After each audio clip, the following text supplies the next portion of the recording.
We got an email from the White House. You got an email from the White House? From the Hold on. State When was it? When was it? I'm trying to think who was president at the time. As they're producing our teas in the factories, the dust flies in the air, falls on the ground. They sweep that in giant piles, and that's what's reserved for most traditional supermarket tea bags. Sorry, you're telling me that the stuff in supermarkets is the crap that falls on the floor? Yes. Did you have an uptick at the beginning of COVID? It saved us. It's not just an uptick. It saved us. It provided jobs. It provided... Sorry, COVID saved you, you mean? COVID, I feel, yeah, it did. It saved our business.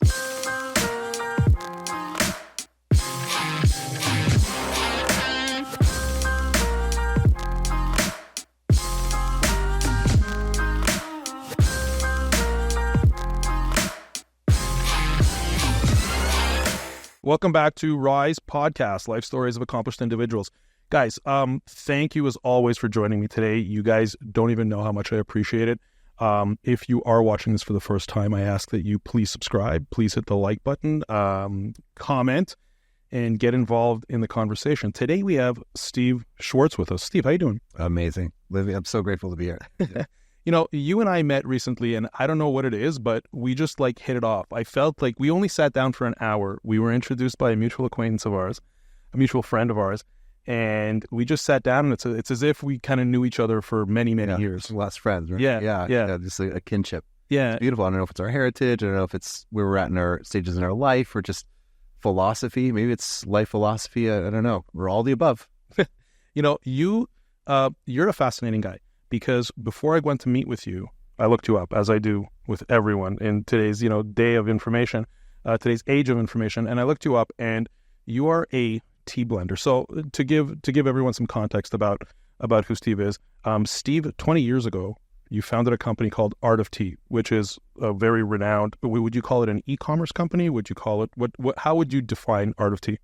We cross the both spectrums of B2B and D2C. So yes, e-commerce is very important to us, but we definitely play the hospitality space as a really important part of our business as well. B2B, just for everyone to understand, is business to business. Yeah. So that means you sell to I guess retailers who then sell to. Yeah. So for example, we'll sell to the White House. We make custom blends for the White House. For the White House. Yes. That's a whole story in itself. We make blends for Google, Slack, the communication tool. Just to create a custom blend for them. Well, we make blends for beautiful hotels, cruise lines, incredible office programs across the country.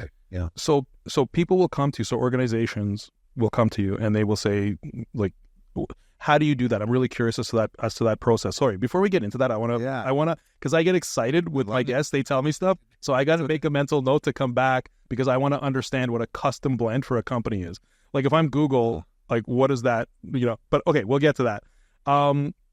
So yeah, B2B is business to business. So, you sell through that channel. D2C for the uninitiated is direct to consumer. You're selling typically on your website, I guess. You can find us on Amazon, but usually people go to artoftea.com and they'll get stuff for themselves or for a loved one. Got it.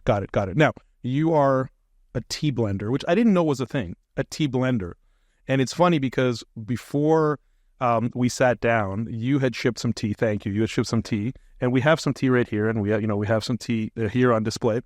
And the way that you explained when you made tea, and it's not something that I have any, I'm still learning too. Well, yeah. 20 years and you're still learning? Yeah. I always say I'm more addicted to learning about tea than I'm drinking it because there's just so much to learn. Wow. Yeah, I was just in India recently working with our different farmers out there, and there's this one collective that we work with. They're monks, and they've dedicated their lives to working in the fields, living and producing just the highest quality tea possible. And just seeing their love and dedication for the craft, it's mind blowing. And that's just one corner of the world, let alone how tea might be processed in Japan or in China or Taiwan or other parts of the world. So there's so much to learn. You are so different, I think, than any other kind of, if I can call it like a tea retailer or a tea manufacturer, because, when you think of, traditionally when you think of tea for the mass markets, you think of the Liptons of the world. And when I think of these huge CPG brands that own the Liptons of the world and Tetley and whatever it may be, the type of passion that you just showed me in my kitchen blending the tea, the way you handle these tea bags, and the way you talked about these blends, which you've poured us some tea here, which I haven't tried yet, but I will. I'll show you how to taste the tea too. And so it's like a whole thing. Yeah, it's like a ritual behind it for sure. But with that said, like it shouldn't be, so threatening that people don't want to mess it up, right? I find oftentimes people are afraid of making tea the wrong way, and so part of what we do is we have actually on our website a whole section of how to become a tea expert. I trained the first tea sommelier in the United States, and that was at Caesar's Palace. And so there's a whole story here. Wow, there's a whole education behind it. There's a methodology. You're talking about a tea sommelier. So, look, you've been doing this for 20 years. Are people aware of this? Like when you meet, when you're out socially and you tell people that this is what you do and the topic comes up, first of all, I would assume that people are fascinated. Are most people aware that there's this massive culture and breadth of information regarding tea? I don't think so. Most people are surprised to find out that tea is the second most consumed beverage in the world, right behind water. More than coffee, more than Coca-Cola, more than any other beverage out there. It's tea. And in fact, there's more men that drink tea in the world than there are women that drink tea. And so why is it that in our culture, we're just starting to unpack this, modern day beverage that's still transforming our world in mysterious and unique ways? So now I have a question before I ask it. I want to continue talking about kind of your background. You're a global speaker, so you speak on this topic. I'm assuming on both like the tea itself and of the kind of therapeutic nature of the tea, because I'm guessing that there's a whole thing behind this in terms of health benefits, and that's something you're well versed on as well. My background's in Ayurveda, and Ayurveda is a form of preventative medicine based out of India. Okay. And I studied that a number of years. So I can talk about how I got into that. It's a bit of a personal story. I don't talk about it that often, but I'll happily go in. I want to jump into that in a second. You're also an author. This is your book here, Art of Tea. And when was this published? It was published about 1.5 years ago. It became a best-selling book in hospitality, in sustainability, and in tea and coffee, in all three categories. That's that's wild. And I mean, this isn't something that you studied for a year and then you made a book on. You've been at this for 20 years. It's funny because in our culture, it's like you do something for 2 years, something for a year, something for 6 months, something for 3 years, and people kind of become experts through these micro blasts of engagement. And what I found was, through my travels, let's take Japan, for example, where there's a farmer that we're working with, and they've been doing this their entire life. And not only have they been doing it their entire life, but their father and their grandfather and their great-grandfather and their great-great-grandfather have been. Sorry, this is where again? In Japan. In Japan. For 10 generations documented.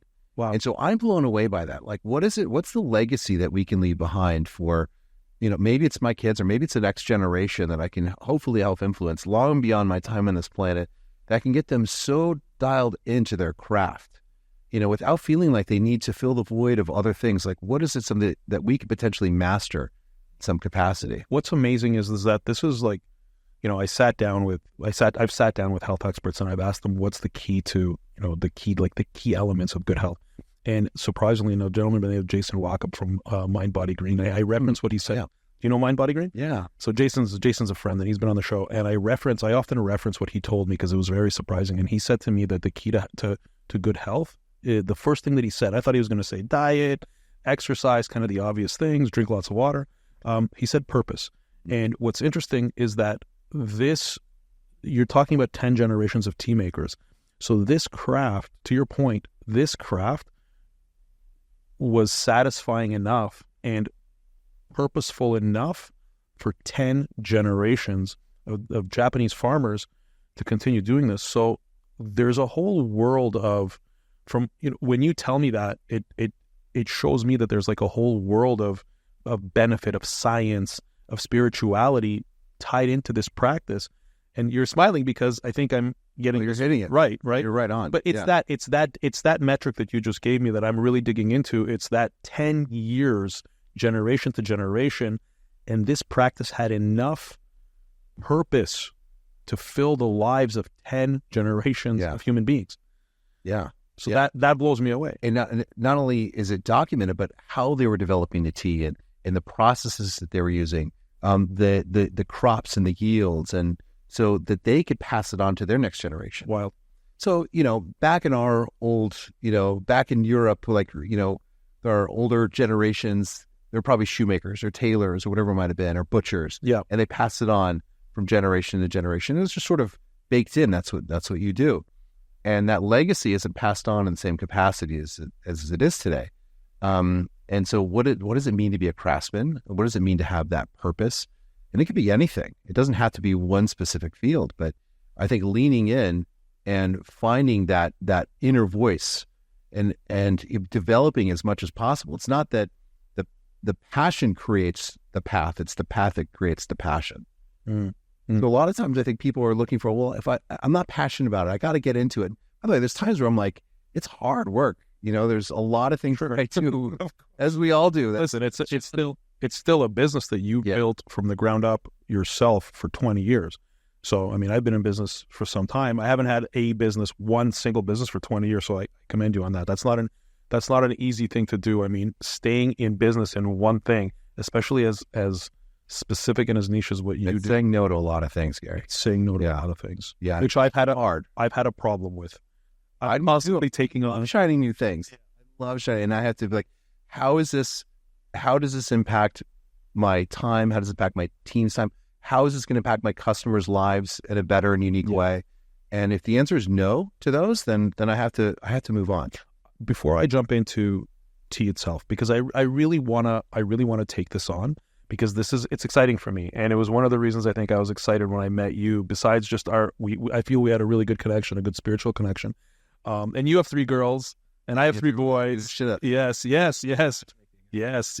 Well, now that you're moving to Florida, it's actually in the realm of possibility. Yeah. But we'll start with a barbecue. Okay. Let's start with a barbecue and a pool day. So I want you to take me back, because to get to the level of success, like, I want to define a little bit. You're a modest guy, and so I'm not going to ask you for like metrics that you won't be comfortable with sharing. But is there a metric that you're comfortable with sharing to give the audience an idea of the scale of your operation? Yeah, I guess I could. I hope I'm not putting you on the spot. You can put me on the spot. That's where we're live. Well, no, but I'm asking you. I think I'm trying to be as respectful with the question as possible. Okay, so size and scope. I can tell you that, at some point I'd love to talk about sort of the beginning years. Yeah. Because for us to be here 20 years, it's a slow growth. In fact, in front of our building where we manufacture our teas, we have 2 small turtles cemented into the ground right in front of the front door. Not lions, not elephants. These are little turtles that remind us that you have to be slow and steady in terms of the pace. So just to point something out, Yeah. not to put you on the spot, but when you say in front of the building that you're producing tea in, so I think that's kind of like maybe a little hint of scale, that there's an entire building dedicated to the production of tea. Yeah. Right. Okay. So there's about 30 people on our team altogether. Okay. Now, keep in mind, when I started, I was blending teas in my living room by myself. 20 years ago. 20 years ago. Yeah. So to backtrack even more, my background's in Ayurveda. Should I start there, or should I? Okay. Well, No. You have size and scope. Okay. So I want to understand the scope, and then I'll know where to take the questions on your story. Okay. So there's about 30 people on our team. Yep. Our reach extends from Los Angeles, where our headquarters are, throughout North America and Maldives, Singapore, and Japan. And so that's everything from a 4 seasons in Maldives to making beautiful custom blends for the Peninsula Hotel in Tokyo for cherry blossom season. So it's mostly high-end, I think, hotels that you're in. We work with mostly high-end hotels. We'll even do some really fun engagements with other brands and other opportunities there. But it's all, we make everything. We're a one-stop shop. So we're a vertically integrated tea company. We bring in multiple containers a year of raw material. We blend it in our facility. We pack it. We ship it out all across the world. Wow. Yeah. Wow. Okay. So take me through kind of young Steve's story where, okay, so I'm still surprised I have gray hair. You're surprised? How old are you? Let's ask the questions. We're going to ask the hard questions here. How old are you, Steve? How old am I? Yeah. 48. You're 48. Okay. So why are you surprised you have gray hair? I don't feel like I'm 40. I feel like I'm probably like mid-30s. Like But that's 30s. amazing, though. Yeah. But, my neighbor's a Holocaust survivor. He's 101. Wow. And I asked him, I said, Joe, like, what is your ideal age? If you can go back in time and pick any year that you could just live in. What did he say? He said, I was thinking like he'd probably say in his 20s, 30s, 40s, 50s, And? He said 75 was good. I really liked being 75. Wow. I had my health. I was mentally sharp. Life was good.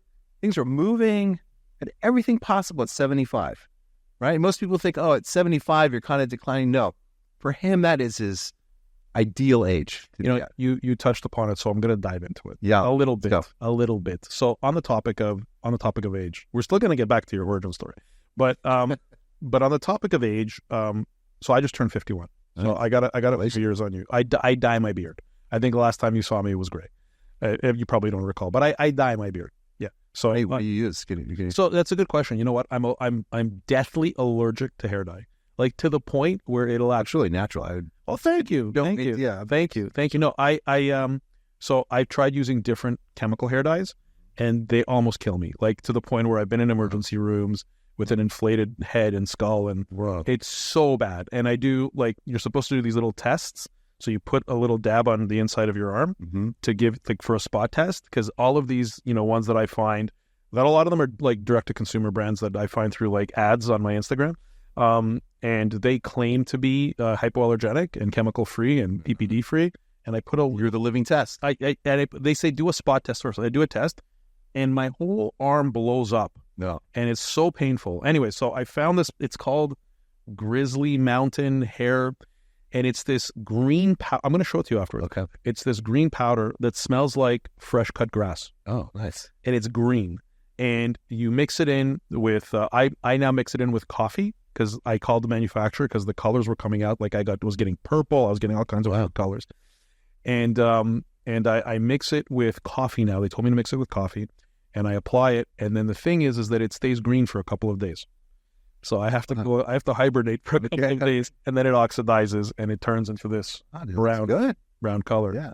So I highly recommend it. It's a bit of a pain in the ass as opposed to the chemical stuff, because the chemical stuff, you put it on, it turns immediately to the color you want, and you have no problems. But then you risk, I risk death. So I gotta not worth it. It's not worth it. But look, on the topic of age, it's interesting that you spoke to this gentleman who's 102 years old, and you're looking back at his life. Do you stress about your age? Because I have to tell you before you answer the question, I do about mine. I stress about the fact that I'm getting old. I'm in my early 50s now, and even saying that out loud sounds ridiculous. Like I'm still 25 years old. What's going on here? I feel like there's a sense of urgency where I need to do more. I need to give more. I need to just contribute more in terms of society, in terms of my team, in terms of my family. And do I have enough time to do that? Yeah. And that's my driver. That's really my driver. I almost wish it wasn't. I look at some people that are just really content and happy. They're just with whatever it is that they're doing in life. Yeah. But I have this internal, like, the clock is ticking. Yeah. And you know what? This is why you and I got along so well. I feel the exact same thing. And it eats away at me almost on a daily basis. Totally, dude. Yeah. So I totally get it. So I have an even, I don't want to say like worse or bad, but so I have another kicker to add to this anxiety, right? I often get really personal in these podcasts. Yeah. I hope you don't mind. Great. I have a wife who's 18 years younger than me, right? So does she keep you younger? She keeps me younger. She's a very mature 33-year-old. Like, she's far more mature than I am. So she allows you to be a kid. Because the idea is you don't want to grow old together. You want to grow young together, right? You want to continue to be vibrant and youthful. I'll tell you where the challenge is. Okay. I'll tell you where the challenge is. When you have such an age difference, this podcast isn't about me, but I'm going to dive into it. I'll tell you what the challenge is. The challenge is that when we met, she was 20 and I was 38. So I'm sure you can attest to the fact that the amount of change you went through from 38, let's say 35 to 48, that change was much smaller than the change you went through from 20 to 35. Yeah. You became a totally different person from 20 to 35. You know who you are. Or for me, I know who I was more at 35, 36. Of course. And now you just refined. Fine. So you are a version, your 48-year-old Steve is a version of my 35-year-old Steve. Totally. However, 35-year-old Steve wasn't a version of 20-year-old Steve. 35-year-old Steve was a completely different human being.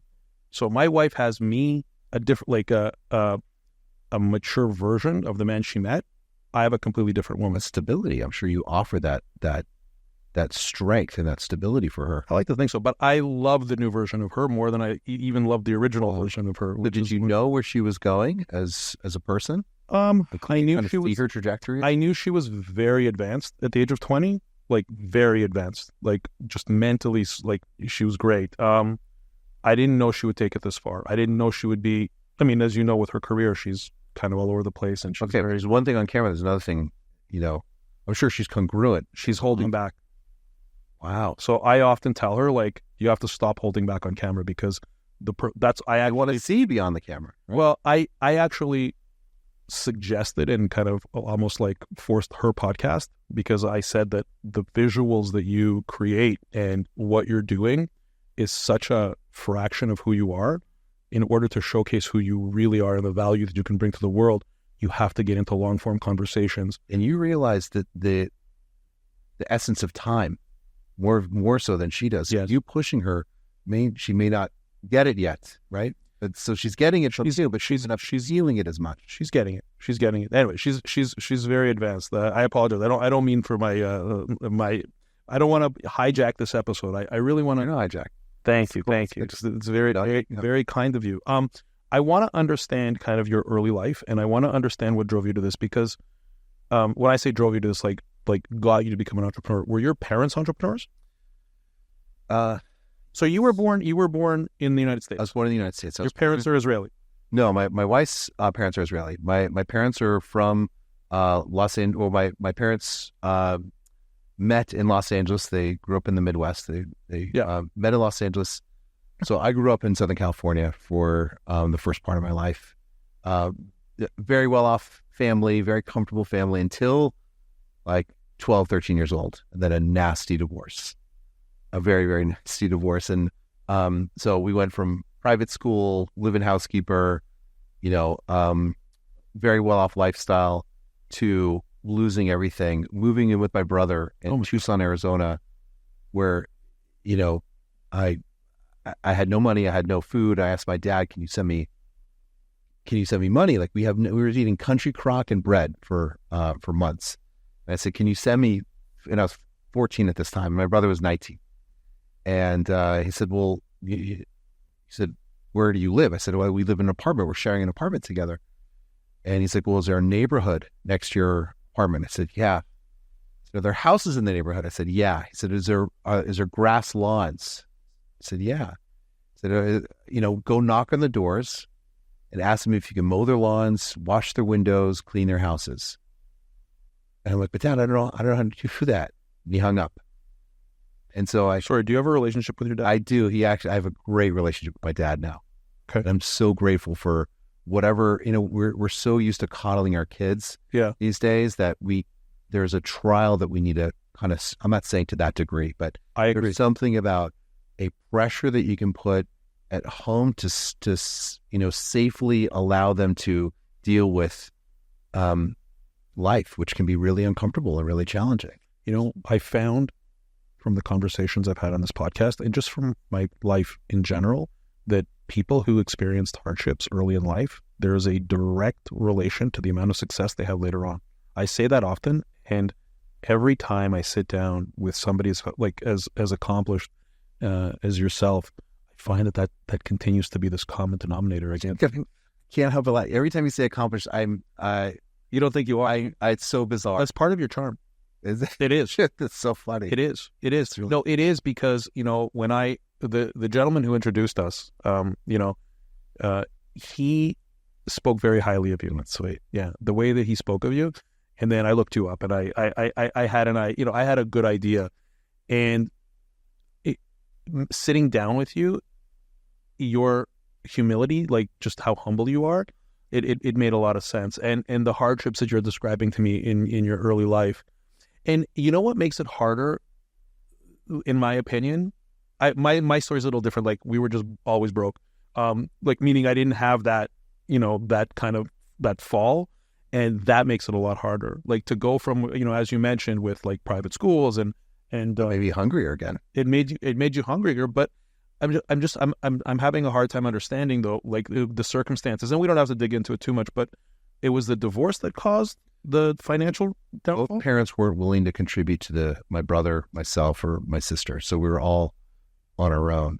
And so they were losing money to lawyers, and there was huge battles over money. So it wasn't that I was a bad kid or my brother or sister were bad kids. They just didn't want to contribute, and they both wanted to start fresh. It was really bizarre. It was the 80s. It was a really bizarre scenario. So all throughout high school, it was me and my brother living together. I graduated high school, got a full paid scholarship to go to college. And then 6 months into it, my mom got diagnosed with brain cancer. Oh my God. And so I dropped out of college. I moved back in with her, and I hadn't lived with her since I was like 13. And I took care of her for 10 months. We went from one Western doctor to another Western doctor, trying to find out how to help save her life. And nothing worked for her. So after 10 months, she passed away. And it really woke me up. How old were you? I was 19. Yeah, I just turned 20. And so it really woke me up. I mean, thinking, gosh, cancer must have been around for thousands of years. We only just recently labeled it as cancer. Right. And so if that's the case, well, what are other healing modalities that are out there that can help me understand my body a little bit better, help my family, my community? And so I found the school in New Mexico called the Ayurvedic Institute, and it incorporated Eastern and Western medicine together. And I got really into the alchemy of blending herbs and teas and botanicals, so much so that... Sorry, this was after your mom passed. After my mom passed away. Yeah. So your mom passing, this inspired you, like, to understand. Okay. Yeah, I was like, okay, because it was a surprise to her. Like, when she got cancer, she, the way that she discovered it was she was in the kitchen. She reached up to get a cup without knowing it, and her hand was reaching a cup, and she's like, I didn't move my arm. Like, who moved my arm? That's bizarre. So she went to the doctor. The doctor's like, you're fine. And then she's like, no, I'm not fine. Something's off. I don't know what it is, but something's off. It's like, okay, listen, we'll do an MRI if you want.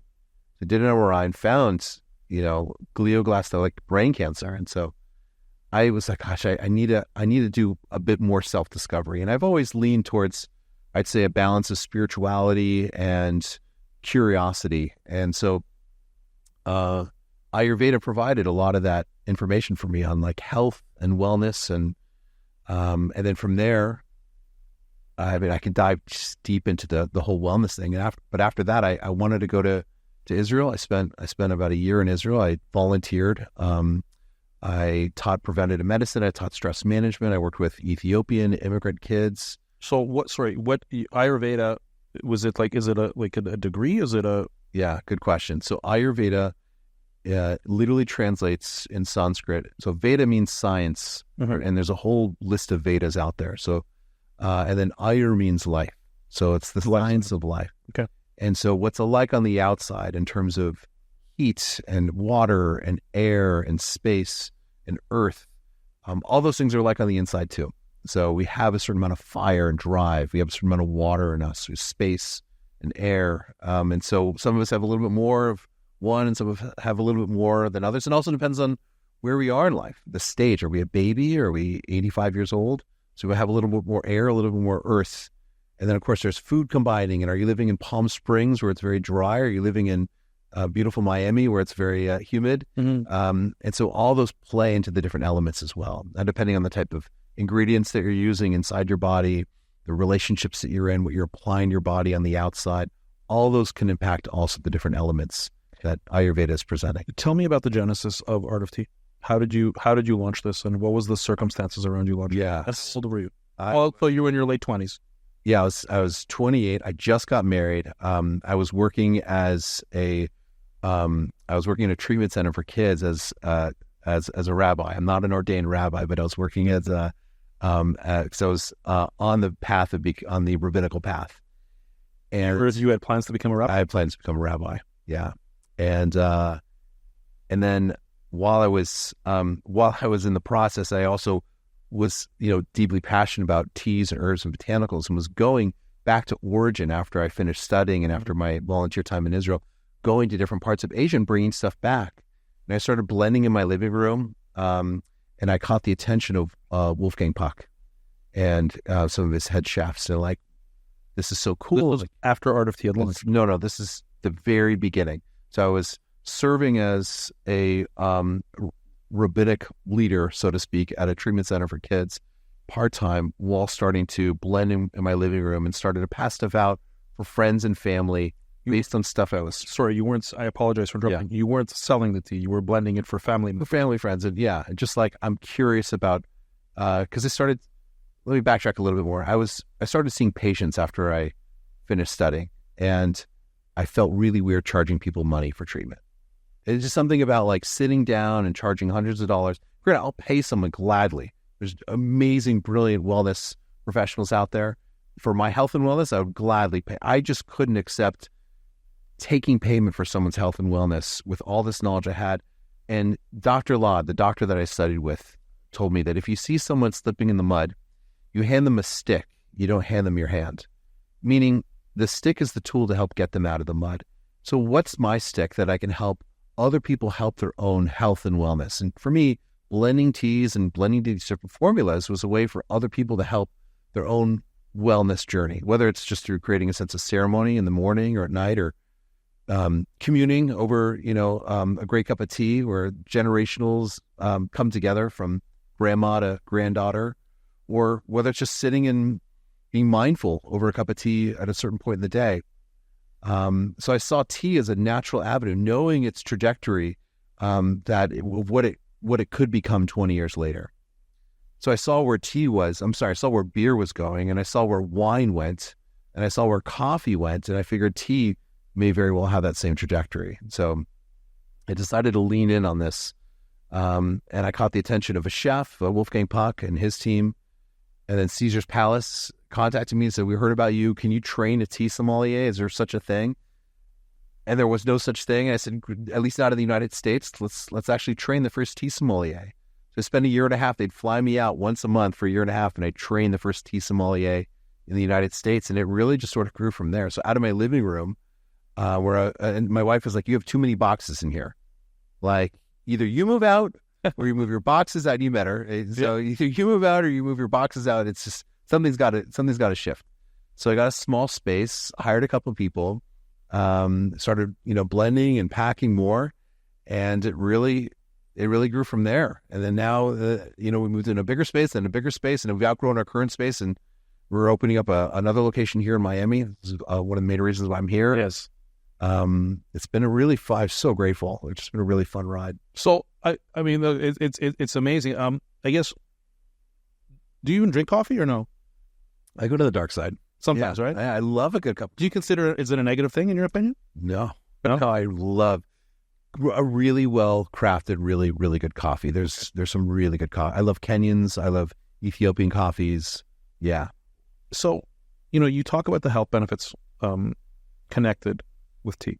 So, and you talk about, I believe you called people your patients. Your patients or your... when I first started, when I was making formulas initially for people, they were like my patients. But no, I don't consider the people that buy our tea right now patients. I would consider them our customers, our tribe members, Got it. But let me ask you this. If somebody has an ailment of some kind, whether it's physical, whether it's mental, emotional, is there a blend of tea, or maybe I'm reaching, maybe this isn't the case, I don't know, but if I have anxiety and I came to you and I said, "Steve, I have anxiety," would you then ask me a series of questions and then suggest a tea blend for me? It's not what we do as a company, but I would dive personally, just out of curiosity and wanting to help a fellow human. I would do what I can to help give you the right recommendations that I've learned, right? Just to help you along that journey. But is the therapeutic part, is it that strong where you can connect a symptom or an ailment to the regular consumption of a certain blend of tea? Over 80% of all medicine that's out there is derived from plants. So willow was used by Native Americans that is the essence of what created aspirin, one of the first painkillers that we've commercially developed. Ayurveda's lens is if one person has anxiety, it's not one recommendation for one type of anxiety. Well, is it a temporary anxiety? Is it a long-term anxiety? Is it generational anxiety? Yeah. Is it a deep-seated anxiety where there's pain involved? Is it a sharp shooting pain, a jolting pain, a jumping pain? So all these play into, well, what is those, what kind of recommendations would you have? The best therapeutic value when it comes to tea is the process and the ritual. Okay. So it's getting the water ready, it's getting the cup ready, selecting the tea, watching the leaves unfurl in the cup and sipping it. That whole process of just turning the phone off for a bit, turning off devices. I'm not talking about forever. I mean like a 7-8 minute digital detox, and just being really mindful in that process and giving back to yourself in that capacity where you're putting your love and energy into that cup of tea and then you're consuming it back. It's a whole paradox. I don't have 7-8 minutes through that process, but yet if you give yourself that 7 or 8 minutes, you'll have an abundant amount of more time and energy, reduction of anxiety, more presence in this world. You'll give yourself a gift that is unbelievable, timeless. So this investment of 7, 8, 10 minutes a day in this ceremonial ritual that people have, I want to dig into that a little because I want to understand the value of that.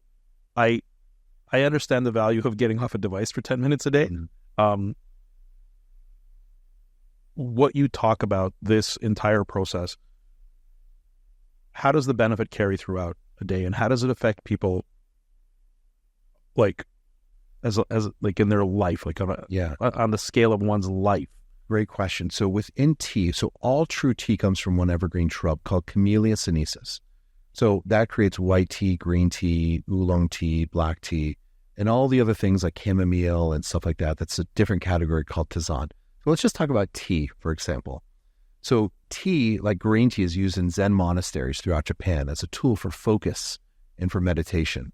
So what is it about tea? Well, tea has several main components behind it. So I'm going to get a little scientific, a little geeky here. So of course there's the caffeine. That's the jolt, right?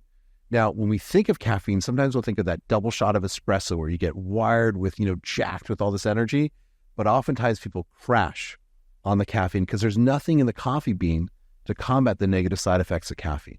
But tea, Camellia sinensis, has polyphenols, flavonoids, catechins, all the good stuff for you to help combat those negative side effects of the caffeine. So what happens with tea is you come up and you come back down to your normal state without actually crashing. And so it also has those polyphenols, flavonoids, and catechins give you what's called tea mind. That level of clarity, that level of sharpness, that level of being able to feel much more present in what you're doing. So if you're going to be doing a podcast and you be super present, tea gets you in that frame of mind. If you need to sit in lotus pose and be focused on meditation, tea gets you in that frame of mind. If you're going to go out and dance and party, tea gets you in that frame of mind. And lastly, if you're going to rest and be super mindful before you sleep, tea can also help get you in that deep frame of mind. You use the word presence. Yeah. Use the word, you in using the word presence, you remind me of kind of one of my favorite thought leaders, Eckhart Tolle. You smile. Are you familiar with him? Yeah. So he talks a lot about being in the now, and that's very much it's so hard. It's so hard. And that's his premise, right? His premise is that no matter what's going on and all these negative things that may be happening, if you actually concentrate in the moment that you're in, then you actually don't have a problem, right? In the moment that you're in, there is no problem. Does tea, he doesn't specifically talk about tea, but does tea contribute to help being in the now, to help being present in the moment? Yeah, absolutely. It is a tool. I mean, there's multiple tools that I need to do in my personal life. One is through water, like literally dunking myself in water consumption. The second is through charitable contribution. And the third is through thoughtful prayer. And the last is through tea. And so if I do all those things on a day-to-day basis, then I'm significantly more present. When you talk about thoughtful prayer, are you talking about like daily tefillin? I put tefillin on. Yeah. And for those who don't know, tefillin, we're Jewish. We're both Jewish, and tefillin is a ritual that men men do every day except for Saturdays. Yeah. All right. Good. I haven't done it in a while, and I should. I should have brought it. Yeah. You should have brought it. And I used to do it daily, and I want to get back to that spiritual, because to me it's less of a religious practice as much as it is a spiritual practice, and really a time to connect with a higher power. But I don't want to digress from the tea too much. So, and by the way, the cool thing about putting tefillin on, it leaves marks. Yeah. So when you're done, you're reminded. It's not like, okay, I got to get back to my life. You're still in a thoughtful state of prayer. Like if you're trying to connect with the Creator, higher power, whatever that might be for each individual. What are those reminders when you leave that current state, both physically and mentally, and then have that carry out throughout the rest of your day? How can that show up? And how can you be that vehicle? And that, add that sense of prophecy in whatever it is that you're doing. So there's a crossover with work. There's a crossover with your family life. There's a crossover with your personal life. And that's, I think, where purpose and for me, tea can be that additional vehicle where it adds that charge and through those health properties that get me even more connected. I have a feeling, and you'll know this, the age demographic of people who consume tea. I am guessing that as one ages, the amount of tea consumption goes up. Would that be a correct statement? Yes. And there's a tremendous shift that's happening right now I think because of COVID and that period that we went through as a society, as a species. There's a tremendous shift of people that are in their late teens to early 20s that are significantly mindful of the ingredients that they're putting in their body. Yes. And so tea is a huge part of that ritual. It doesn't mean that they don't go to coffee, but they will incorporate tea at very particular moments throughout the day. As you're talking, I'm thinking about the people that I want to introduce you to get tea into, into their, not so much them personally, yes, but into their organizations. I mentioned to you before, Layla Sentner, who is the owner of the school where my children go to, Sentner Academy. And she also has now a 30,000 square foot wellness center.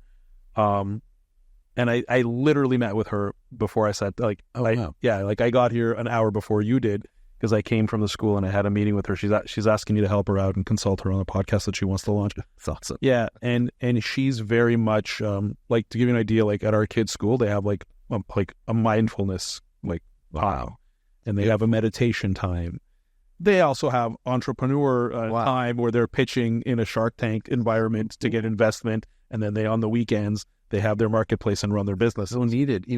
I just see how ChatGPT has transformed our kids' style in terms of learning and contributions in their education, and the fact that your school is so far ahead in terms of producing this, they're going to go so much farther in life. It's beautiful. And you're absolutely right. And I'm just thinking out loud because I just had lunch with Layla. So I met with her and then we had lunch in her cafeteria. And in her cafeteria, they also have a farm.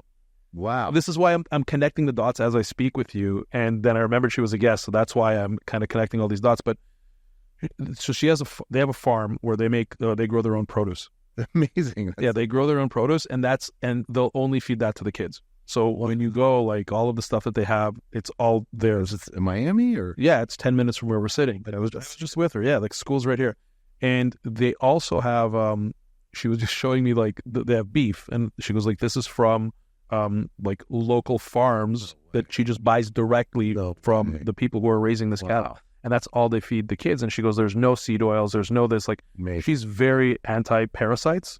So to her, she's concerned about the parasites in kind of commercially prepared foods. And when I'm speaking with you, and I have an understanding of your direct relationship with the farmers who are farming these ingredients for the tea, I get excited to make this introduction because I can imagine, do children consume tea? Yeah. There's really interesting studies out there in terms of attention and awareness and in school children. In fact, in Japan, instead of drinking water at a very young age, a lot of the youth drink a light version of green tea. But without caffeine. No, with caffeine. You can give children caffeine. So I'm not here to make any sort of medical recommendations. Everyone needs to double check with their doctor on this. Sure. But in Japan, it's very often that a light version of green tea is consumed at a very young age. Okay. To help with everything from skin health to gut health to mental clarity and sharpness. It's incredible, the benefits. So just to take my kind of my thought to its conclusion, I want to introduce you to Layla because I feel that she's so about getting direct with the people who make their own food and beverages and whatever it may be for her own consumption, for her wellness center, and for the kids at the school. Yeah. So if you're okay with it, I'd love to make that introduction. Awesome. I appreciate it. I'd love to meet her. She sounds like a fascinating. Yeah, and you're new in Miami, so you're moving here, right? Yeah, God willing, we're moving here this summer. Okay. Yeah. Okay. Well, like you got us, and you've got this. I showed you our courtyard. We can do barbecues back here, and that's awesome. We can do all beautiful, beautiful space. Thank you. Be honored. Would love to welcome you to our place as well. Thank you. We'll do. It's funny. Speaking of, you know what I love about Miami? I love about Miami that there's a lot of people moving here right now, and everyone is so motivated to build good networks, not just like in terms of volume, but in terms of just like quality of good people. So good. I feel that. I feel there's a level of like, let's produce, let's join forces, support, let's grow together. Yeah. I love that motivation. It's fascinating. I was here. It's such a, and it's a, so I came from Canada, as you know. Canada's not like this. Canada's not, I don't know what California's like. I can't speak. I spent some time in California, but not enough to form an opinion. Canada's not like this. From my experience, I was in Canada. I'm 51. I moved here when I was 48. But I lived in Canada my whole life. I mean, I arrived when I was 3, but you seem like you got a like go-giver attitude. You have that mindset of giving and connecting. It's just been baked into who you are. Because I understand the value of it. You know what really opened my eyes to it? Social media. Oh, interesting. Because now even though my platform is relatively small, with this podcast and with my social media, if you're comparing yourself to your wife, it's no, I know, no, I realize that, but that is kind of my comparison. Big scale and really period of time are you doing this? But from the access that Valeria has and that I have, I'm just finding such a high quality of people are connecting with us, and when they do connect with us, there's already, and that's why I'm a big proponent of social media. I'm one of these kind of people who, like, even though I understand the dangers of it, I'm a big proponent of it because I feel we're really extracting the good of it. Yeah, it's instant connection. It's instant connection. And when I sit down with people, I already know if they've been on my social media. Meaning I can see by the way that, because I am who I am, and who I am on social media is who I am, like actually who I am. Congruent. Yeah, and it's the same with Valeria. So I highly recommend people to be on social media and to share their thoughts and to bring better at that, Gary. Honestly, I struggle with that. I look at my phone and I'm like, I feel like there's value I could add, but I really struggle with the idea that ton of value. Oh, a ton of value with your knowledge of tea and its therapeutic value and everything, like the things that because our conversation is kind of, and that's okay. It doesn't need to be structured, but like, yeah, there's a lot. And I've seen you talk about tea. Like I've seen you on the few times you have appeared out there on social media or on, in general online, I have seen it, and you're super knowledgeable, and yeah, you definitely have a lot to offer. And my recommendation for you would be actually to do a podcast, and to do a podcast that may not even be directly, you're looking at our producers, like, that may not be directly tied to like tea itself, because I don't know how much you can talk about tea itself, but I imagine for you like a podcast where you're sharing tea with either interesting people or like have it co-hosted with, I just met your wife briefly, but she seems lovely. Like just talk with your wife about things that are going on. I think you need to get past this feeling of losing privacy. Yeah, that's exactly what it is. You have to remember that you have edit, and that's very different than the old world of kind of media where an executive in Hollywood would say, okay, we're going to do a reality show. Give me the keys to your house. Oh, I've had those conversations about coming into our home and doing this. Wow. And I've said no to them. But, like give me the keys to your house and your car, and I'm coming in with the film crew and I'm filming what I want, then you don't get edit. That's not the case now. You can sit down and have a conversation with your wife, and if there's something that you want to cut, you can cut it. There's no executives making that decision. So there's a lot of value I feel that you could bring to the world. So awesome. I appreciate that. Thank you. If this podcast, gets you on that path, then I'll be more than happy. And then to have you on when I'll be happy to attend. It's on top of giving back in terms of sharing your knowledge at scale. There is also a commercial benefit, right? There is a benefit to developing your personal brand, and because your personal brand is so attached currently to your business. 100%. So I highly recommend that. I wanna kind of shift gears a little, or switch gears or shift gears. What do you do? You switch a gear or do you shift It's a gear? F1. We got to ask the people at F1. I'm just thinking about driving manual car. I miss manual cars. Yes. That's a whole other story. So I want to understand. So we talked at the beginning of the episode. We talked about your corporate clients.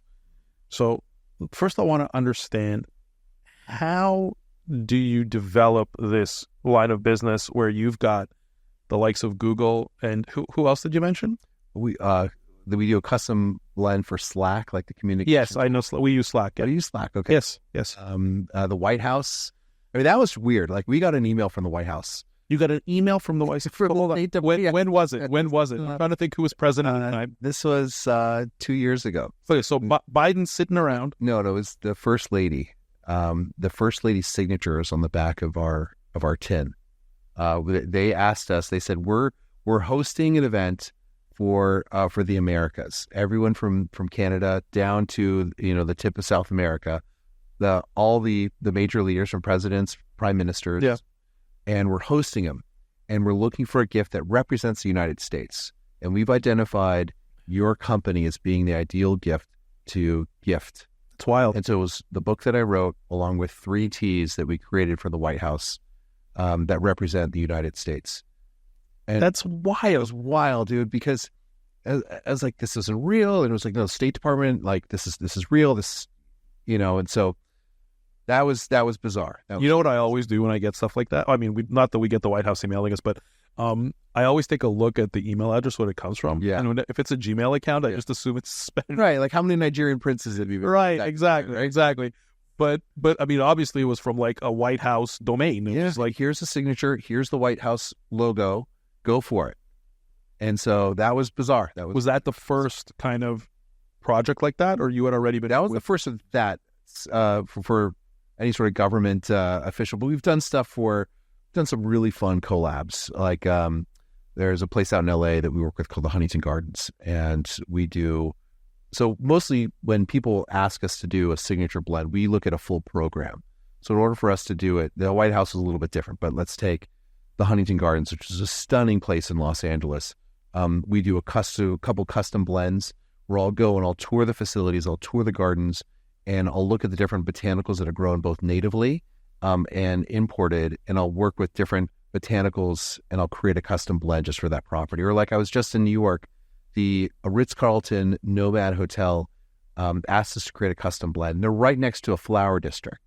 So I toured the flower district, look at all the different botanicals, and met with some of the different growers there or producers there, and it created a flower district blend that's only offered at that hotel. So what was Google's? I'm just really curious. How did they define their blend? Yeah. So part of it was color pattern. You have Google's color pattern, and the other was how they're networking and how they're talking. So a big part of it was I'm going to change gears a little bit with Google, because a lot of their meetings were held over tea. So as soon as COVID hit, all their offices closed.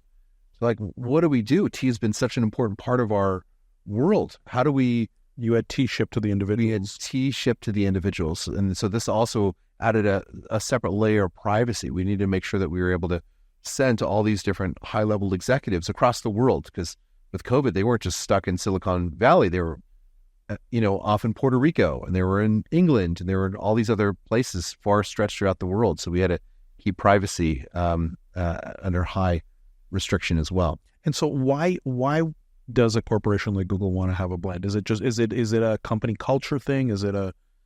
Why would I guess, and then by the same token, why would, like you mentioned, I think not the Four Seasons, it was the Ritz-Carlton. The Ritz. Yeah. So why does the Ritz, they're obviously giving it or selling it to their customers. Why do they want this? I think it's twofold. There's a story there. There's a narrative.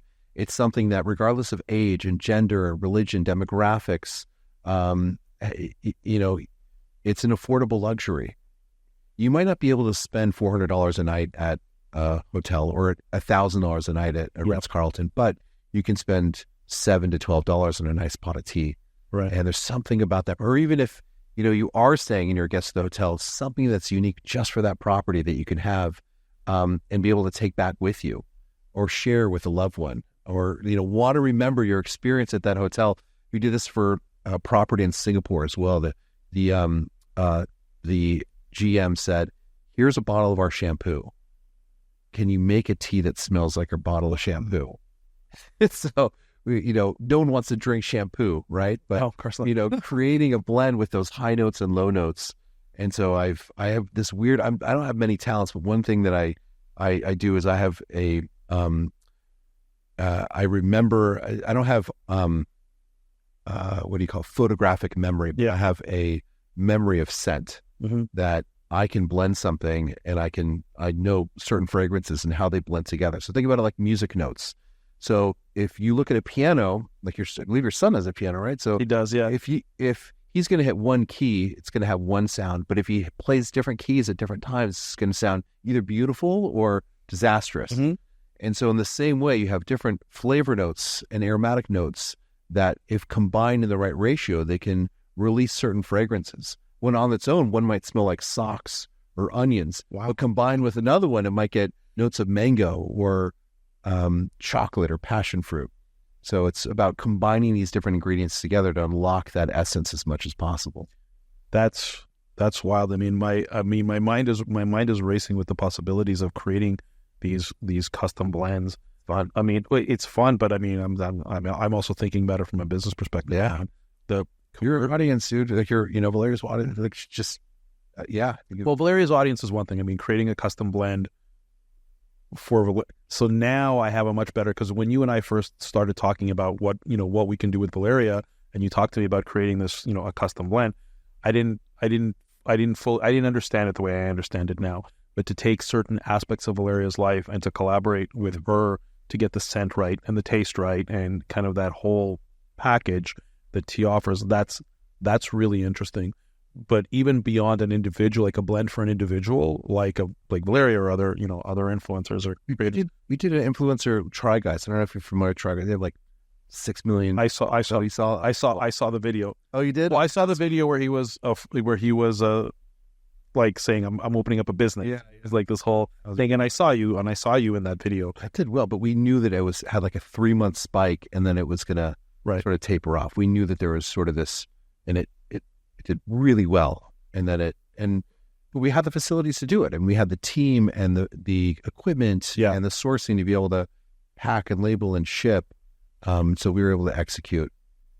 And it was fun. I want to talk a little bit about, as much as you're open to sharing, no pressure. With your business, I have a much deeper appreciation now for your product.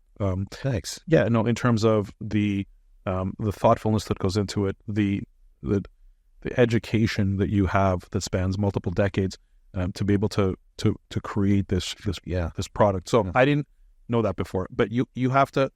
And I'm providing context for kind of where I want to take this, because you can't even blame me, because to the average consumer doesn't have anywhere near the understanding of what this is, like the scope and the breadth. And you're talking to me about custom blends for companies and individuals that really represent their individual, both corporate brands and personal brands. I understand that now. There must be, because I didn't have this understanding, and I consider myself like a good reflection of an average consumer, that means that there's a massive opportunity for educating the masses. Part of that education is, I'm assuming is part of your marketing mix, your general marketing mix. So when you're marketing as a business, there's the passion, but there's the passion and how do we get in front of it? And giving back to society at large and humanity with the distribution of this product. But from a practical business perspective, part of your marketing has to be education. Because because when I'm thinking, before I sat down with you in this, in this episode, and I was thinking to buy tea, I'm like, yeah, tea's something I'm going to drink when my guests come. I can offer them to them. Now everything is much more, my mind is much more open to when someone comes in and I serve them tea, let's say at the end of a meal, there's a story now. There's a blend. There's something maybe special in my home that they won't get somewhere else. That's very interesting. How do you educate consumers so they understand that this isn't just like a bag of tea and, you're off to the office? Yeah, it's a great question. So we'll work with places like even Gordon Ramsay. We do the tea programs for Gordon Ramsay as an example. So one of the things that we do really well is it also hurts us because we're not sold in supermarkets. When you're buying a supermarket tea, it's just sitting on a shelf, or a department store, just sitting on a shelf for who knows how long. Oftentimes what you're dealt with is the lesser quality teas. Yeah. So imagine getting a bag of unsalted, unflavored chips. On the top of the bag, you get these beautiful uniform shapes. And as you work your way down to the bottom, you get powder or dust. So as they're producing our teas in the factories, the dust flies in the air, falls on the ground, they sweep that in giant piles, and that's what's reserved for most traditional supermarket tea bags. So I don't want to mention any names because I'm super grateful for the large names that are out there in the supermarket. But then what do they do? Sorry, you're telling me that the stuff in supermarkets is the crap that falls on the floor? Yes, predominantly it's stuff that falls on the, and then the bags themselves, they're with microplastics, they're with formaldehyde, all this other stuff. We do carry bags, but they're made out of a plant-based derivative. Either it's abaca pulp or it's other like corn or other plant-based derivatives. No glues, no binders, no staples. And it's the top 1% to 2% of all teas that are produced. Yeah, sorry, I apologize for interrupting. I just got excited. When you were showing me, you were demonstrating the tea to me in the kitchen and how you prepare it, you were very much talking about, like, you didn't directly say sustainability, but you really mentioned the fact that, like, the way that you decrease waste and the fact that these compostable, those. Sorry, I didn't call it terminology, but so that. I mean, it makes sense that that's a part of this culture of tea culture to make sure that you're doing no harm. Yeah. Well, so many people are very concerned about what they're putting in their bodies, and I think again, what happened with COVID. People are super concerned about what they're putting in their bodies and how they're reacting to things in this world. So we want to be super mindful of it, not just in terms of the ingredients, but also the environmental impact that it has. Yeah. So back to my question: how are you marketing? I want to get into the business. I want to get into the business of this because you have such a unique product with so much depth to it that requires so much education, and you are, I don't want to say fighting, but kind of fighting. Dude, yeah, these are just big boys that were punching out. But that's the thing, is you're fighting against people to their floor tea. Like, it's the tea from the floor that they're putting on the shelf. So you have to educate. You have to, how are you establishing a brand to reflect your values, to reflect the quality of the product, to reflect how different you are than these mass market products? Okay, so I'm a firm believer that you need about 1,000 people that really believe in who you are and what you're about. Because those 1,000 people then become the mini megaphones of, this is what I discovered. You have to try this. This isn't like the other stuff, the shit that you're used. Can I cuss on? Yes. The shit that you used to in the supermarket, or maybe something else that you might have discovered in some other store. This is the real deal. These guys are sourcing, they're blending. Yeah. So those become our micro influencers without necessarily calling them influencers. They become the status symbols of, like, hey, I'm proud to be a tribe member of what's happening at our tea. So we have a strong loyalty program. So that's big. The other part is when someone discovers us, whether they're on a Princess Cruises and they're enjoying our tea in Princess Cruises, or they're out in a Six Senses resort or Miraval Resort in Tucson, Arizona, and they're enjoying our tea while they're... That's where I saw you. I was at Six Senses a year ago. Wow. On a spiritual retreat. Wow. In Ibiza.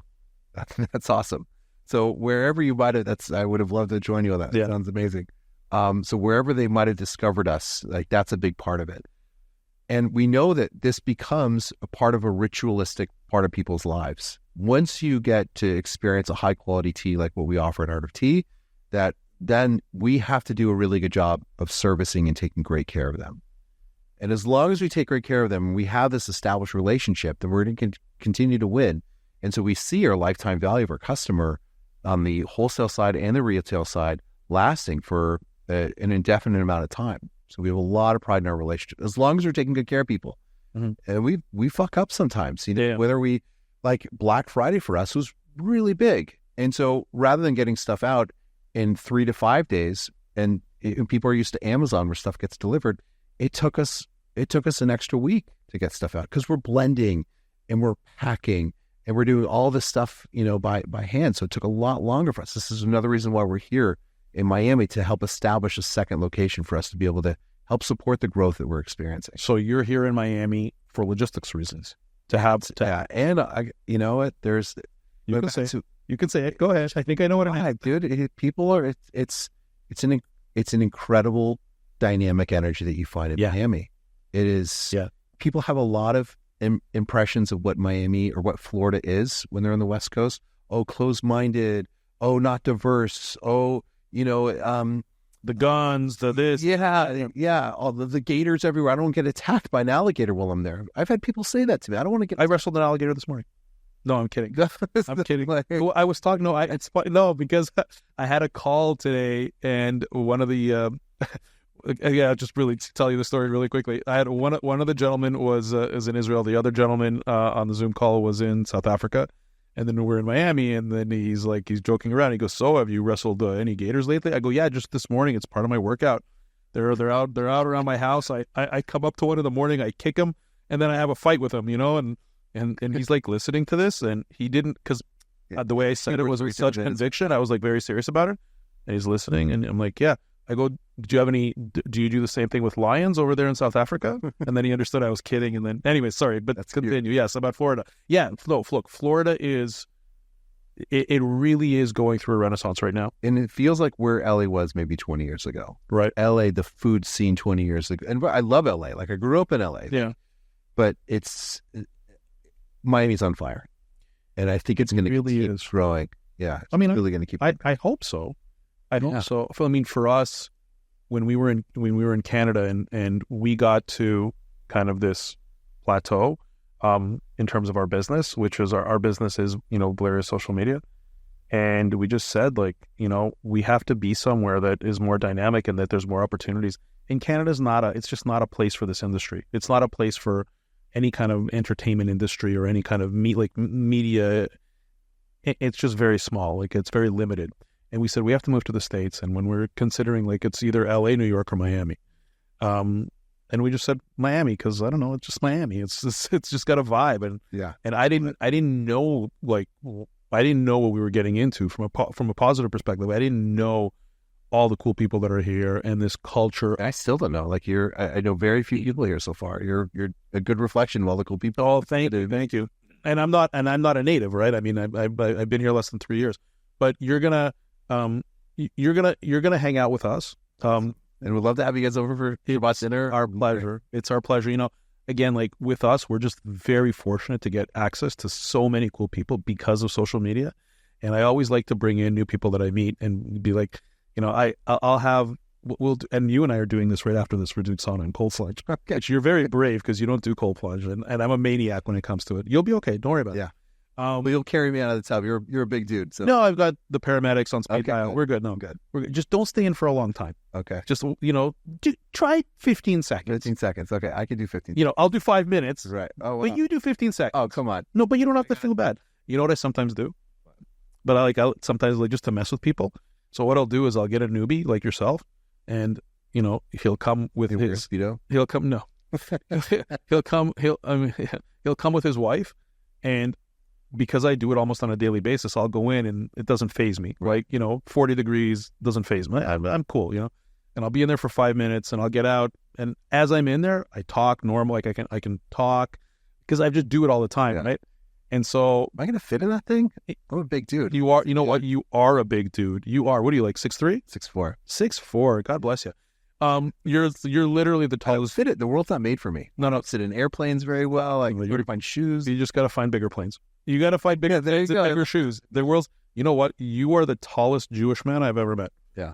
You know what I mean? Big kid. I'm exactly average height of a man. I'm 5'9", which probably makes me more I'm taller than the average Jewish man. But you are just an anomaly, my friend. I don't know if the Russian blood. I don't know what it is. I don't know. Oh, you're part Russian. Yeah. Okay. So and Romanian, Czech. Yeah, but mostly Russian. It was all part of Russia at one point. Right. But I think we talked about this. But you don't speak Russian. No, you don't speak Russian. So I speak Russian.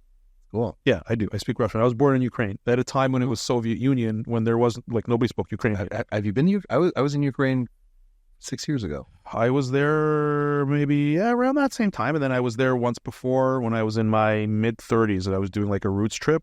Yeah. And I went to the. Did you go to like any like Baal Shem Tov or the I went to the hospital where I was born, okay. Yeah. which I'm shocked that I survived. It was just like horrendous.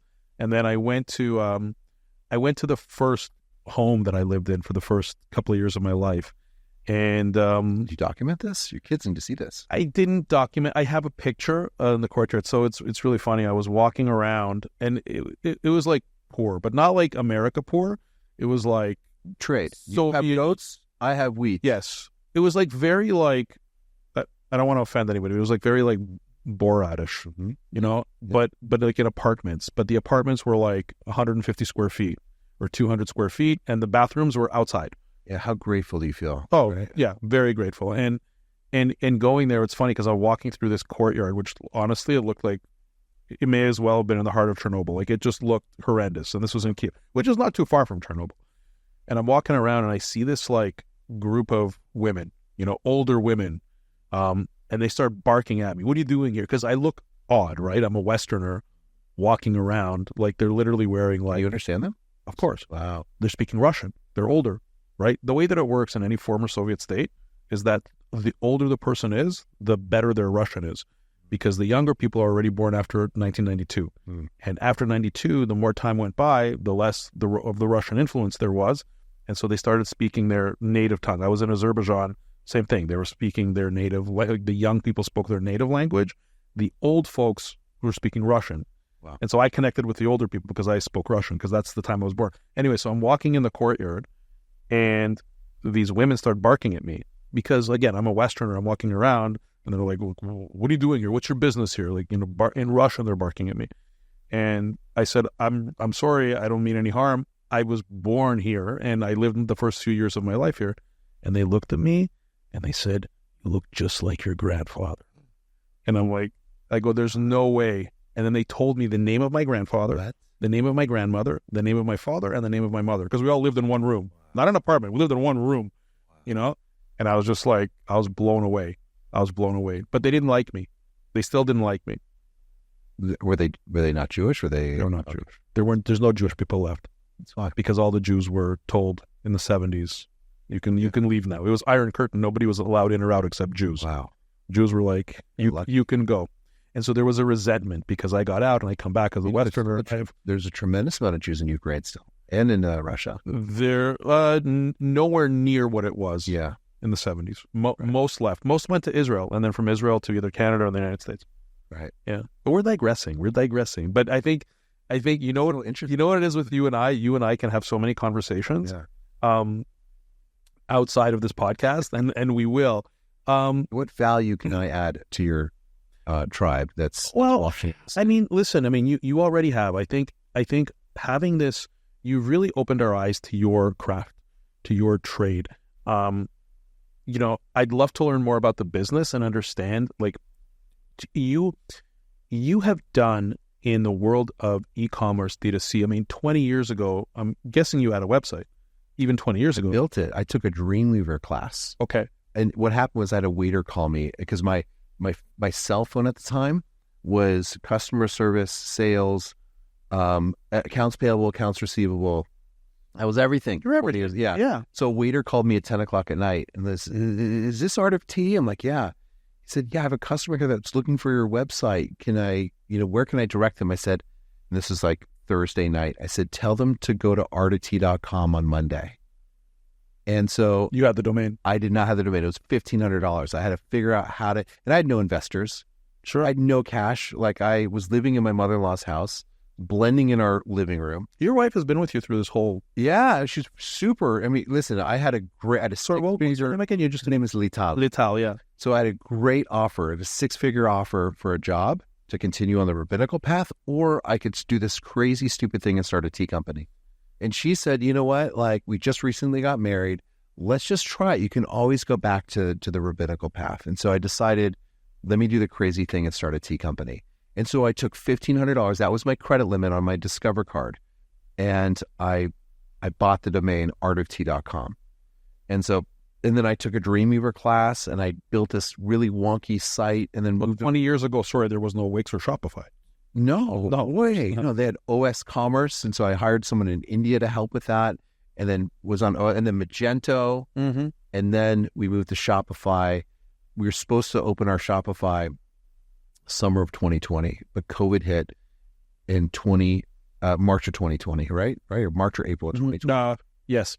And so everyone was telling me, my advisors, my group that I'm in of other business leaders were like, hold on to your cash. Everything's just going to close for 2 weeks. And then I heard this one speaker come and speak to our group, and he said, it's not going to be 2 weeks. It's going to be more like 18 months. Forget seeing your kids' plays. Forget going to concerts. Forget going to Thanksgiving. I'm like, what? This is crazy. He said, they're only telling you 2 weeks because who's they? Freak out. Who's they? The government. They said, this speaker came in and said, I'm future predicting. He wasn't a psychic. He was just a business analyst.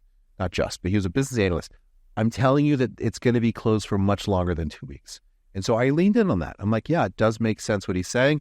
So why did your business need to be closed? 80% of our business was selling to restaurants, hotels, and cafes at that time. Did you do a quick shift into D2C? Huge shift, brother.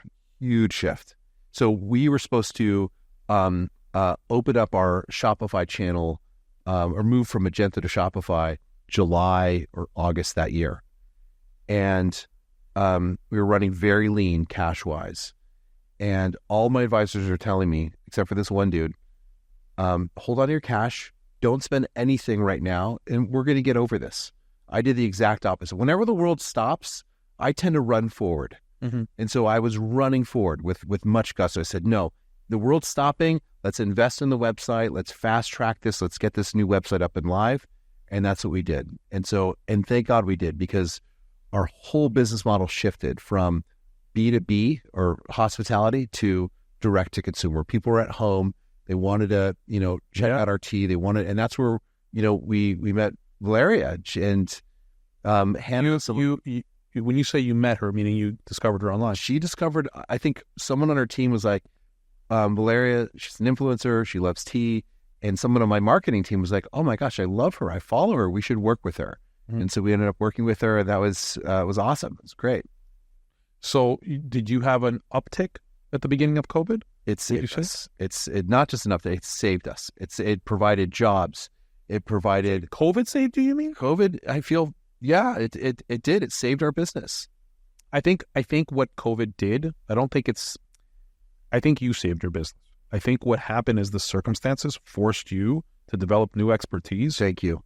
Yeah, you said it much, much more poetically than no, but it's not a matter of how I said it. It's a little different. You said that COVID saved you, but I'm saying that it was the circumstance that, because we could have sat still and we would have lost everything. You could have sat still and till forever relied solely on your distribution network of your brick and mortar distribution network. But instead of doing that, you learned how to do e-commerce. And you know what reminds me? I remember in the middle of COVID, I'm going to get shit for this. We were sneaking around a little, and we would go see clients, in Canada, which, well, they would have just shot us on the streets, those guys. But not that they use guns for anything, but that's a whole different story. We won't get political. These guys are laughing. I remember going to see some of our fashion clients. We have a lot of fashion clients, like clothing manufacturers. And I remember going to see them in their shut down stores, because they would say, come to our stores and let Valeria pick out some clothes so then she can go home and then style the clothes and post about it so we can, drive awareness and traffic and conversion. And I remember going to these closed stores, and they were having full fashion, like full photo shoots to get all of the product that was on the shelves on models for photographs to put on their new websites, similar to your situation where they were forced to get into e-commerce and start selling all this stuff online. Yeah. All this clothing online because nobody could come into the store. Yeah. And they were breaking laws. This is in Toronto. These are retailers who were breaking laws. And you know what? I just saw Valeria walk by because can you do me a favor? I think it was Valeria or well, I mean, if it's another woman, I don't know. But I think if you see my wife, can you tell her to come inside? She doesn't want to interrupt our podcast, but it's okay. I like just going off the cuff on this stuff. It's great footage. Yeah. So my point is that when we would go into these stores, I could see them feverishly switching gears, documenting everything, like taking photos of their offerings on models, and then building. There she is. I don't know what she's doing. And they would put it on models, and then they would put it on their websites, and they were started talking to some of the owners that were at these stores, and they said, "Yeah, we're building our Shopify." I'm like, in the middle of COVID, you're sitting here building your Shopify site, and they're like, "Yeah, we don't know what else to do." Like, I could see their fear because they were so relying on this brick and mortar distribution on their stores, and we did it in I think we launched in April, so we were planning on doing it in July and August, and we fast tracked it. Because everything was stopping. And I even contacted my vendors. I said, we're on 30-day terms. I was contacting my vendors in China and in India and saying, there's something crazy that's happening here. It might not be happening in your country yet, in India. Yeah. Right? Can you give us 90-day terms? Like, we've been with you a long time. Can you extend terms? I promise we'll pay you back. Like, we trust you. We so appreciate you letting us know that your business is being impacted in the United States, that because no one was going in hotels, no one was going out to restaurants, no one was going to cafes. And so, like, sure, we'll give you those 90-day extension terms. And that also helped us. But I think over-communicating with our vendors and also our staff, we had to let some people go. That was horrible, yeah. Like, especially when the government was saying, you can't do this. It wasn't in my control. Like, being an entrepreneur means, if you fuck up, it's on you, right? But if the government's putting limitations on you, you're forced to act in a way that's just not in your control. And so that was really challenging. But fortunately, we were able to bring a lot of our talent back, and we were able to pivot and really help grow. And now we're back in the hospitality And you're space. a bigger business now, I'm assuming. Thank God. Because you were forced to learn e-commerce. We were forced to learn, in a new way. So I've seen really scrappy too. What's that? We got our whole team of course, purpose-driven and focused and really scrappy in what we're doing. And so, before we sat down, I mentioned to you that I noticed your pre-roll ads on YouTube. So you clearly have a robust digital strategy on how you promote tea in both awareness and conversion campaigns, and that's something. And I had the pleasure of having a Zoom call with yourself and Hannah. I guess she's your VP of marketing? Yeah, senior VP in general. We follow the Traction methodology. I'm not sure if you're familiar with Traction. I'm not.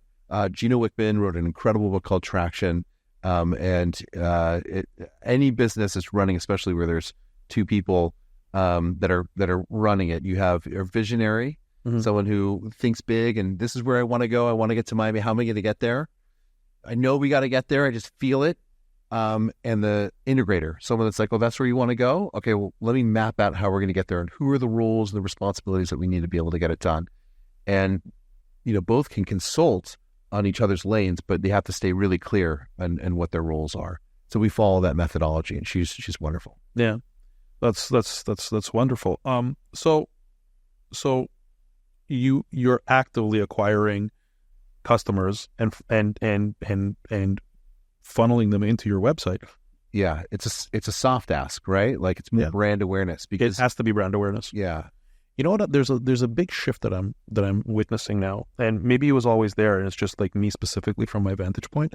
But before, we would get calls from advertisers. So our business, as you know, is it's advertisers. We have hundreds of advertisers every year who launch various campaigns throughout our entire ecosystem. We're on multiple platforms with Valeria, and whereas before, up until even like a year ago, everybody was talking to me about conversion, and everybody would come and say, hey, look, we want to do this, but it's got to convert. We need to know how much we're going to sell.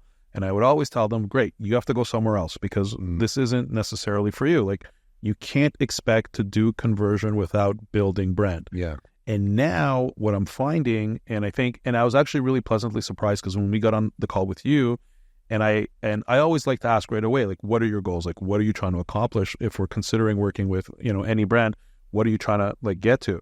And I was so pleasantly surprised, and I understood how forward thinking and kind of up to date your organization is, when Hannah said to me, we want awareness. We want awareness. And I'm hearing it from more and more companies. And it's so refreshing just to hear logic, because this notion that we can get conversion without any branding and any awareness to our brand is so nonsensical to me. but more brands like yourselves understand that you have to build this mind share with people. It's not a one-time purchase for us. We're not selling a car or a piece of furniture. We're selling something that, maybe their first order is going to be a lower cost. Yeah. And as they continue to build trust, they're like, this is my tea. And then we also have on our website a tea quiz. So people can kind of figure out what is their exact tea that's going to be best for them based on lifestyle and flavor profile. Yeah. And so we'll do the best that we can to really build that relationship over a long period of time. So I noticed on your site, is it a tea club? Yeah. It's a tea club. I saw one of the navigation elements was a tea club. So what is this tea club? So we have a tea club. It was written by Food and Wine, and Forbes is the best in class. And it's basically tea of the month. So if we'll curate based on your profile and personalization that you've selected. Is it caffeine free? Is it more on the adventure side? Is it single origin?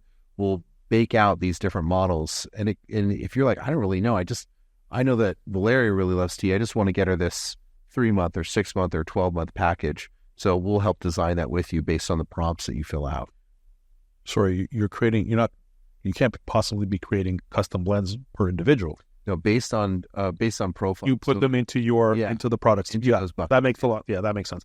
And do you have a subscription model? Yeah, there are 2 forms of our subscription model. Yeah. So one is, let's say you love our happy tea, right? It's called happy because it has the uplifting feeling that you get from tea and the de-stressing, calming feeling that you get from chocolate, all combined based on the botanicals and how we blended it.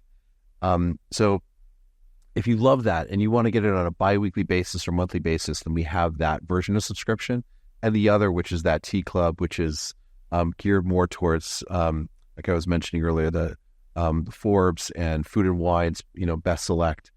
That's where you can choose either 3-month, 6-month, or 12-month package, and with some of that personalization. And are you putting out?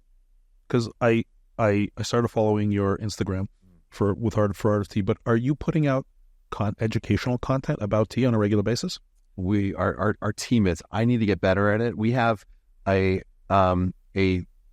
level 1 and level 2 how to become a tea expert on our website, and so we'll put snippets of that content out there.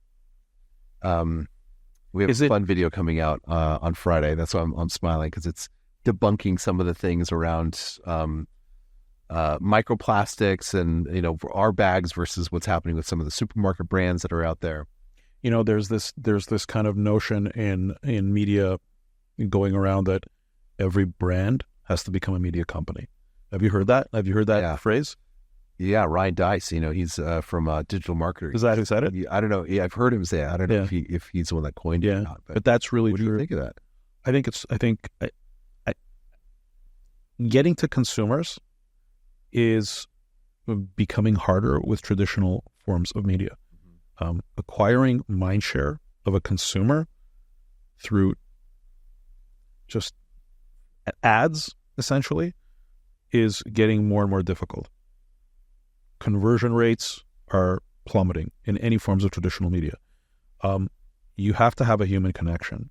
And that's why when you look at the CAGR, the compounded annual growth rate of the influencer of the creator economy, it's growing exponentially, because without a human connection, it's getting harder and harder to sell a product, because now traditional media is competing with creators. So brands essentially have to become their own creators. Yeah. It's one thing to come to an influencer, which is you still like that's part of the mix, but you have to do it yourself too. And I think the best thing, if I had to predict where things are going, I think that collaborations with brands and influencers, I don't like the term influencers, I like the term creators, but collaborations between brands and creators they're becoming more evolved. I just see it from the front lines. They become more evolved. They're not just like, here's some money and just show my product. Just like, hey, I like this. Like it's becoming more like they're telling the creator, you know best how to integrate our product and add value to your audience through our product. Yeah, a great example is that Rare Beauty, Selena Gomez's brand. We just did a signature blend. They're like, here's a new perfume that we're launching. Beautiful. Can you create a tea blend that has these notes? And so we just created, they want to launch it and give it to all their top influencers that are into their brand. So we just shipped it on Friday. It's, I'm sure if anyone follows them, you'll see it this week within their feed, them announcing this collaboration that we did with them. Do you private label that? It's our brand, our packaging. It's your brand on it. Our brand, our packaging, but we'll call the name like Rare Beauty or whatever that flavor is. And then on the back, it'll say so it's everything we do is collab. We don't do anything that's just pure private label. And going back to being a media company, we'll have hundreds of thousands of subscribers and customers on an ongoing basis with Art of Tea. But the 1,000 is where those customers that we can spoil and take really good care of. Do you want to hear an amazing strategy that I was blown away with? Yeah. Blown away with. So I had on the show a gentleman by the name of Aaron Spivak. Yeah. I told you about Aaron. I've connected with Aaron. You've connected with Aaron. Did I introduce you to him? No, when you told me about him, I listened to the podcast and I was blown away by your podcast. Yeah. That's what really inspired me to also, I'm so excited. So you reached out to him. I did. Yeah. Okay, awesome. Well, next time just tell me because he gets a lot. Did he respond? He responded. Okay, wonderful. We're communication. Wonderful. He's a good dude. Wonderful. So he's really inspired me. Yeah, he's great. And so if you listen to the entire pod, it was a 3-hour episode. I listened to the whole thing. So I was blown away by this. And he's such a young guy. And I don't mean that in a negative way. I mean, to be so intuitive into how to reach audience. Grit. And man. Well, there's grit, but it's such a smart way that he did it because what he was saying is he said, okay, I went in and he has this sleep, for those who haven't seen the episode, he has he had a sleep brand. He's actually sold it now. He just finished his 45 or he's on $48 million. Yeah. I was just talking to him yesterday. We're actually talking about a project to do something. Which we'll see what happens. I'm excited about it. I'm excited. Sleep is huge. We have a tea called Sleep. Yeah. I mean, the three of us can do some sort of lab. He's definitely a savant in e-commerce. So he was telling me that what he did was he would take his list of buyers and he would take the top 100. Okay. He would parse them out and he would send them an email. And in that email, he would write something along the lines of, hey, my name is Aaron and I'm the owner of Hush Blankets. Thank you for being such a loyal customer. I would love to get your feedback and understanding of what you think of the product. And I'd like to know how we can improve. So here's a link to my Calendly. And he would set aside 15-minute blocks. And he would say, please, go ahead and schedule yourself. And I'd love to have a conversation with you so you can. And so he told me that he had so many people, and so he would feverishly be taking these calls and he'd be recording them and taking notes. And the amazing thing that happened from those calls is that number one, he would get a lot of kind of product feedback, which he was then able to iterate on the product and improve the product. But in addition to that, because now they had met him personally and he did video calls with them, because he'd met them personally, he created a connection with his top cohorts of buyers. So his most loyal people now, they met the owner. So people who are using his product and love his product, they met him and now they're so much more connected. They become these ambassadors. Yeah. And they're like, you don't believe it. I met Aaron and he's such a cool guy. And now they're telling their friends. And so he conquered in 5 years to 48 million, or he 4 years to 48 million. He did it in. Incredible. And so that's really interesting. And I think that's something that's applicable to all brands. I can see you going through your lists of good for retail and get them to talk to you. I did a webinar about a month ago for our wholesale customers, and one customer so into what we're doing. They're a very sizable customer. Now, every morning when they have a team meeting, they'll read a section of the book. Here's what Steve said today, and here's how he developed this blend, and here's the story behind it, and here's the lesson. Tell me about the book. Is the book? Is it documenting your journey? Is it? Yeah, there's 3 parts. So the first part is the entrepreneurial journey of starting, even going through some of the challenges that COVID put in front of us. to the second part, which is all about creating a sense of ritual with tea, health benefits, the wellness aspects. And then the third part is recipes. So cocktail recipes, baking, cooking, skincare. So those are the three sections of the book. Amazing. What's next? Do you have expansion plans with Art of Tea? Our expansion plan right now is develop our East Coast stakeholder. And so that's we're unpacking what that's going to look like now. So do you feel that, I mean, when you look at your data and you look at where your buyers are they? Yeah, big presence in Florida. For sure. They are a big presence in Florida. It's definitely in their top three. So California, New York, and but you feel you need a physical, like you feel, because it's not like you're opening an office here. You personally are moving here with your family. Yeah, that's a big move. So is that more of a business thing, or is that more of a you just like you like I don't want to get political, but is it just you don't like California anymore? I mean, you're a native Californian. I love the weather in California. I believe in the. Oh, that's such a caught out. I love the weather in California. Do I believe in the leadership in the leadership? Yeah. I have a conflict with the ideology and the philosophy of the leadership. Fair. Am I letting go of California? Absolutely not. We have a full team there. We have a robust presence there. It's very meaningful. But I believe in the future of what's happening here in Florida in meaningful ways. Yeah, that's wonderful. Steve, I really want to thank you. Yeah, thank you. This has been great. And it's so, what I love about what I do and this specific element of it, it's so serendipitous. Meeting you and having this conversation, and now that you're moving to Florida, and I'm already kind of foreseeing all these wonderful Shabbat dinners. But the next thing we're going to do is, you came with your swim trunks. Yeah. I'm going to go turn on the sauna. Okay. It takes about 12 minutes to warm it up. Awesome. We're going to have some more tea and some more snacks, and we're going to jump in to do that. Steve, thank you for being here. Thank you. It's an honor to be here. I appreciate it. It was my absolute pleasure, and I can't wait for this episode to go up.